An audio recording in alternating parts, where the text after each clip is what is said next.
నేడు తెలంగాణలో ప్రధాని మోదీ పర్యటించనున్నారు. సాయంత్రం జహీరాబాద్లో మోదీ బహిరంగ సభ నిర్వహించనున్నారు.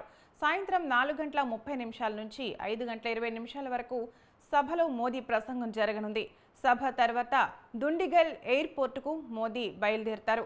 ప్రత్యేక విమానంలో ఢిల్లీ వెళ్లనున్నారు ప్రధాని మోదీ.